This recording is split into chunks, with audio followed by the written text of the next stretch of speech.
Hello Vinu bro, തൊപ്പിയാണ്. അഖിൽ മാരാറിന്റെ ഒരു വീഡിയോ കണ്ടിരുന്നോ? ഞാൻ കഴിഞ്ഞ പോലെ ജിൻഡോക്ക് വേണ്ടിട്ട് PR ചെയ്തത്. ഇൻഫ്ലുവൻസേഴ്സോ? അതൊന്നുമല്ല. അഖിൽ മാരാർ പറയുന്നത് ഞാൻ ജിൻഡോക്ക് വേണ്ടി കഴിഞ്ഞ കൊല്ലം വോട്ട് ചോദിച്ചത് ജിൻഡോന്റെ കയ്യിൽ നിന്ന് ഞാൻ പൈസ വാങ്ങിയിട്ടാണ് വോട്ട് ചോദിച്ചതെന്ന് പറഞ്ഞു. അതിന്റെ തെളിവ് എന്താണെന്ന് ഞാൻ ചോദിച്ചു. പറഞ്ഞു വിനു പറഞ്ഞു എന്ന് പറഞ്ഞു. അതിലെന്തെങ്കിലും സത്യാവസ്ഥ ഉണ്ടോ? ആ കേട്ടല്ലോ.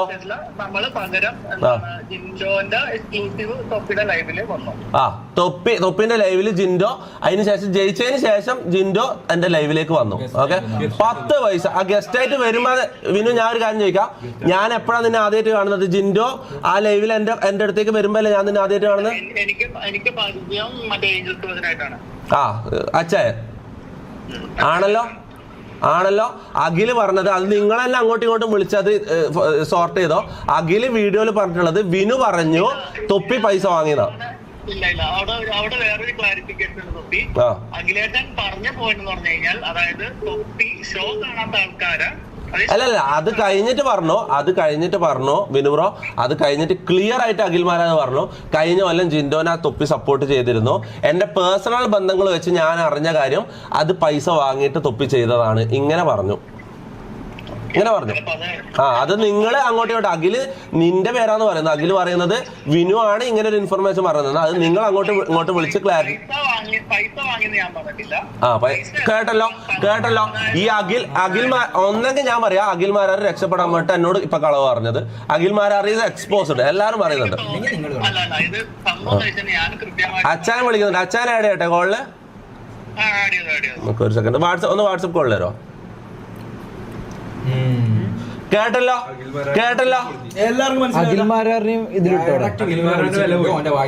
കള്ളത്തരം, പച്ച കള്ളത്തരം.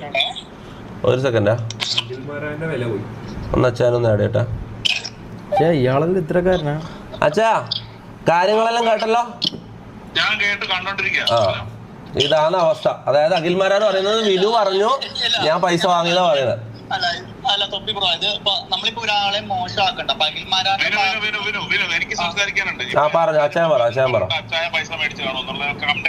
അത് പറഞ്ഞു കമന്റിൽ പറഞ്ഞ അച്ചായനായിരിക്കാം പൈസ വാങ്ങിയെന്ന് പറയുന്നുണ്ട് കമന്റിൽ. ആരും പൈസ വാങ്ങിയിട്ടില്ല. അതായത് തൊപ്പി, അതായത് എനിക്ക് പരിചയം അച്ചായനായിരുന്നു. അച്ചായനോട് ആ സമയം ഉണ്ടായ കാര്യം ഞാൻ ക്ലിയർ ആയിട്ട് പറഞ്ഞുതരാം. അതായത് ജിൻഡോ ആ സമയത്ത് ഞാൻ സീസണൊന്നും കാണില്ല, പക്ഷെ അച്ചായൻ എല്ലാ ദിവസവും കാണാം. അച്ചായന്റെ ആത്മാർത്ഥ സുഹൃത്താണ് ജിൻഡോ. ആ സമയത്ത് അച്ചായൻ എല്ലാ ദിവസവും എന്നോട് പറയും ജിൻഡോനെ എങ്ങനെ ജയിപ്പിക്കണോടാ, ജിൻഡോ നമ്മളെ മുത്താടാന്ന് പറയും. അങ്ങനെ അച്ചായന്റെ ഇൻഫ്ലുവൻസ് വെച്ചിട്ടാണ് ഞാൻ ജിൻഡോക്ക് വോട്ട് ചെയ്യാൻ വേണ്ടി ആൾക്കാരോട് ആവശ്യപ്പെടുന്നതും ആൾക്കാരെല്ലാവരും ജിൻഡോക്ക് വോട്ട് ചെയ്യുന്നതും ജിൻഡോ ജയിക്കുന്നതും. അതിനുശേഷം ജിൻഡോ എന്റെ ലൈവിലേക്ക് വരുന്നു. അന്നാണ് ഞാൻ ജിൻഡോനെ പരിചയപ്പെടുന്നതും വിനുവിനെ പരിചയപ്പെടുന്നതും. അന്നാണ് എല്ലാം നടക്കുന്നത്. ഞാൻ പറഞ്ഞല്ലോ, ഇപ്പൊ ഫോർ എക്സാമ്പിൾ അച്ചായനോട് നമ്മൾ ലാസ്റ്റ് വീക്ക് തൊപ്പി ലൈവിലല്ല ഇത് നമ്മളെ സപ്പോർട്ട് ചെയ്തത്. തൊപ്പി ഒരു വീഡിയോ, അതായത് സ്റ്റോറി അല്ല, എനിക്കൊരു വീഡിയോ അയച്ചു തരായിരുന്നു. അല്ലല്ല, ഞാൻ ഇട്ട സ്റ്റോറി ഡൗൺലോഡ് ചെയ്തിട്ട് നിങ്ങൾക്ക് അയച്ചു തന്നായിരിക്കും. അതെ. അപ്പൊ അച്ചായൻ ഓൾറെഡി പറഞ്ഞിട്ട് നമ്മള് ഞാൻ ഇത് ചെയ്തു തരുന്നുണ്ട്, പക്ഷെ പകരം എനിക്ക് ജിൻഡോനെ ഇതിൽ കൊണ്ടുവരണം. ആര്? അച്ചായൻ പറഞ്ഞോ? അതെനിക്കറിയില്ല. എനിക്ക് ജിൻഡോ ലൈവില് വേണമെന്ന് എനിക്ക് ഉണ്ടായിരുന്നില്ല. പക്ഷെ ജിൻഡോ ജയിക്കണമെന്ന് ഞാനവിടെ ജിൻഡോ ട്രോഫി അടിച്ചാൽ ആ ട്രോഫിയുമായിട്ട് നമ്മുടെ വരണം. വേറെ ഒരു സ്ഥലത്തും അതെനിക്കറിയില്ലായിരുന്നു. അത് ഞാൻ ഇപ്പൊ അറിയുന്നത്. ജിൻഡോ പോകുന്നതിന് മുമ്പ് തന്നെ എനിക്ക് വാട്സാപ്പിൽ, ജിൻഡോ ഇവിടുന്ന് മത്സരത്തിന് പോകുന്നതിന് മുമ്പ് തന്നെ വാട്സാപ്പിൽ എനിക്ക് വോയിസ് അയച്ചിരുന്നു. ഇതെന്താന്ന് അറിയോ തൊപ്പി bro? Already Aneesh Animol fight നടക്കുന്നുണ്ട് ഓൾറെഡി. അതെ, അല്ല ശരിക്കും ഞാൻ എനിക്ക് അറിയാത്തോണ്ട് ചോദിക്കാം, ശരിക്കും ഈ അഖിൽ മാരാർ അനുമോളുടെ PR ആണോ? അല്ലല്ല, ഞാൻ പറഞ്ഞല്ലോ അവര് എന്തിനാ അനുമോളിനെ ഇങ്ങനെ ഇട്ട് സപ്പോർട്ട് ചെയ്യുന്നത്? അങ്ങനെയാണെങ്കിൽ ഞാൻ തൊപ്പിനെ ആദ്യം വിളിക്കൂലേ? എനിക്ക് തൊപ്പിനെ അറിയൂടെ? തൊപ്പിന്റെ നമ്പർ എന്റെ ഇല്ലേ? എനിക്ക് ഏഞ്ചൽ സർജൻ അറിയൂടെ? അതെ. നമ്മൾ ഇവിടെ ഒരു PR വർക്ക് നടക്കുന്നില്ല. ഒന്നാമത്തെ കാര്യം, നമ്മളുള്ള വീഡിയോസ് അനീഷിനുള്ള പോലെ തന്നെ നമുക്കുണ്ട്. പിന്നെ എന്ന് വെച്ചാൽ ആ പെണ്ണിന്റെ ലാസ്റ്റ് വീക്ക് എല്ലാരും കൂടി ആക്രമിക്കണം കണ്ടപ്പോ എല്ലാരും കൂടി സപ്പോർട്ട് ചെയ്ത് തുടങ്ങി. അത് കഴിഞ്ഞ ആഴ്ച ഒരു അനീഷിനെ ജയിക്കും തന്നെ ഞാൻ പറഞ്ഞത്. എല്ലാരും കൂടി, അതായത് എല്ലാരും കൂടി കണ്ട് ഇപ്പൊ മലയാളി ജനങ്ങൾ കാണുന്നുണ്ടെങ്കിൽ അവർക്ക് വരെ ഇത് മനസ്സിലായിട്ട് കാര്യമുണ്ട്. പിന്നെ 3 മിനിറ്റ് കൂടി ഇപ്പൊ വോട്ട് തീരാൻ. 2 മിനിറ്റ് 2 മിനിറ്റ് ഇട്ടുകൊണ്ട് ഞാൻ പറഞ്ഞ തൊപ്പിയുടെ ലൈവ് കൊണ്ട് ചിലപ്പോ അനീഷ് ജയിക്കായിരിക്കും. എന്തായാലും ജയിക്കും. കാരണം ഇതെന്റെ ഈഗോ പ്രശ്നമാണ്. എന്റെ ഈഗോ അഖിൽമാർ ഹേർട്ട് ചെയ്ത് കഴിഞ്ഞു ഓൾറെഡി. അവിടെ ഞാൻ പറഞ്ഞില്ല, അവിടെ അനീഷ് ജയിക്കുന്നതല്ല. ഞാൻ പറഞ്ഞ ഇതൊരു ഈഗോ പ്രശ്നം. അതിന്റെ അപ്പുറം ഇതൊരു ഗെയിമാണ്. ഈ ഗെയിമിൽ സർവൈവ് ചെയ്യുന്ന ആള് ജയിച്ചാൽ അതിനൊരു വാല്യൂ ഉണ്ടാവും.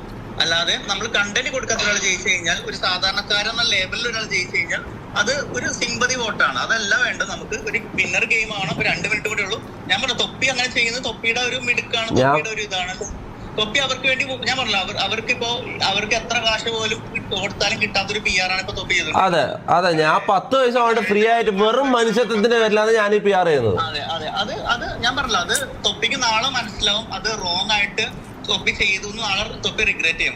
എന്താ അങ്ങനെ പറയാൻ കാരണം? നിങ്ങള് അനീഷിനെതിരാണോ? അല്ല അത് ഇപ്പൊ പിന്നെ മനസ്സിലാവും. അപ്പൊ ഞാൻ ആരെയാ സപ്പോർട്ട് ചെയ്യേണ്ടത്? നിങ്ങളുടെ അഭിപ്രായത്തിൽ ഞാൻ ആരെ സപ്പോർട്ട് ചെയ്യണമായിരുന്നു?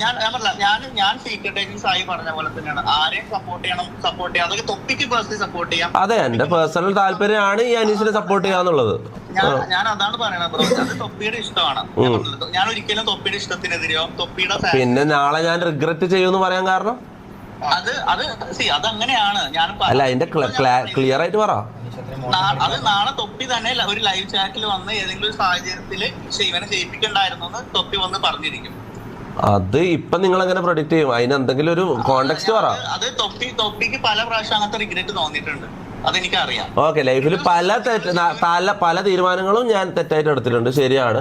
പക്ഷെ ഇതങ്ങനെ ചെയ്യുമെന്ന് പറയാനുള്ള കാരണം, ഇതങ്ങനെ റിഗ്രറ്റ് ചെയ്യുമെന്ന് പറയാൻ കാരണം ഈ 1 മിനിറ്റിനുള്ളിൽ എല്ലാം തീരും. പക്ഷെ ഞാൻ പറഞ്ഞല്ലോ, ഇത് ഇപ്പൊ അനുമോൾക്ക് ഇതുവരെ ഉണ്ടായ സപ്പോർട്ട് എന്ന് പറഞ്ഞാൽ ഒരു ദിവസം കൊണ്ട് ഉണ്ടായ സപ്പോർട്ട് അല്ല. അത്രയും നെഗറ്റീവ് ഡീഗ്രേഡിങ് ഉണ്ടായി. ഞാൻ പറഞ്ഞില്ല, അനുമോളുടെ ഫാമിലി അനുഭവിച്ച സൈബർ ബുള്ളിങ് ഒന്നും തൊപ്പിക്ക് ചിലപ്പോ കാണുന്നുണ്ടാവില്ല. അനുമോളുടെ ചേച്ചിയുടെ നമ്പർ ഒരു പബ്ലിക് ടോയ്ലറ്റിൽ വിനുബ്രോ ഇപ്പോഴും ഇങ്ങനത്തെ ഈ ബിഗ് ബോസിലെ PR വർക്കുകൾ ചെയ്യുന്നുണ്ടോ? ഉണ്ടല്ലേ? ഓക്കെ അപ്പൊ ആയിക്കോട്ടെ നടക്കട്ടെ. ബ്രോ അങ്ങനല്ല, അങ്ങോട്ടും ഇങ്ങോട്ടും അങ്ങനെ ഞാൻ കാര്യം പറ്റേ. ഇപ്പൊ അഖിൽമാരോടായാലും ബ്രോനോടായാലും എനിക്ക് ഒരു ദേഷ്യമില്ല. എന്റെ പേരിൽ വലിച്ച അയച്ചോണ്ട് മാത്രമാണ് ഞാൻ ഇതിൽ ഇടപെട്ടത്. മനസ്സിലാവും? അല്ല, ഇതെല്ലാം ഒരു ഗെയിം സ്പിരിറ്റിലെ ഞാൻ എടുക്കും. അല്ല ഞാൻ പറയുന്നത്, നിങ്ങളും അഖിൽമാരും അനുമോളെ സപ്പോർട്ട് ചെയ്യുന്നു, ഞാൻ അനീഷിനെ സപ്പോർട്ട് ചെയ്യുന്നു. ഇതെല്ലാം ഒരു ഗെയിം സ്പിരിറ്റ്. ഇപ്പൊ IPL നടക്കുമ്പോൾ ഒരു ടീമിനെ സപ്പോർട്ട് ചെയ്യുന്നു, അത്രേ ഞാൻ കാണുന്നുള്ളൂ. അല്ലാണ്ട് ഇതെല്ലാം അങ്ങനെ ഒരു പേഴ്സണൽ ഗ്രഡ്ജ് ഒന്നും ഞാൻ എടുക്കുന്നില്ല. എന്തായാലും ഓൾ ദ ബെസ്റ്റ്. അനുമോൾ ജയിക്കട്ടെ, നിങ്ങളെ ആഗ്രഹം നടക്കട്ടെ. ഞാൻ അനീഷ് ജയിക്കാനും ഞാൻ പ്രാർത്ഥിക്കാം. ഓക്കെ, അപ്പൊ all the best. See you bye bro. Okay, അച്ഛാ ലൈവ് കൊടുക്കണ്ടേ? എപ്പോഴാ? 21 എന്തോ പറഞ്ഞല്ലേ പടം റിലീസ്? എപ്പോഴാ പടത്തിന്റെ ധീരം സിനിമ മലയാളം 21-ാം തീയതി? ഓക്കെ കാണാം 21-ന് അങ്ങ് എത്തിക്കോളാം. By, C U. അപ്പൊ ഓനെന്തൊരു PR അല്ല. 2 മിനിറ്റേ ഉള്ളൂ. പേഴ്സണലി ഉള്ള സംഭവം പബ്ലിക് ഓനക്കറിയാലോ ലൈവ് കാണുന്നുണ്ട്. അല്ലടാ, ഞാൻ കാരണം വേണ്ടേ, ഇതിന് നമ്മളാരും അങ്ങോട്ടും ഇങ്ങോട്ടും പേഴ്സണൽ ഇത് വെച്ചിട്ട് സംസാരിക്കണ്ടെന്ന് എന്റെ അഭിപ്രായം. കാരണം ഇതൊരു ഗെയിം സ്പിരിറ്റിലാണ് ഞാൻ എടുക്കുന്നത്. എനിക്കെന്തോ ഞാനൊരു ബെറ്റ് ചെയ്യുന്ന പോലെ ഞാൻ ഇത് കാണുന്നത്. അതായത് നമ്മൾ IPL ഒരു ടീമിനെ ബെറ്റ് ചെയ്തിട്ട് ആ ടീം ജയിക്കാൻ വേണ്ടിയിട്ടുള്ള ആ വാശി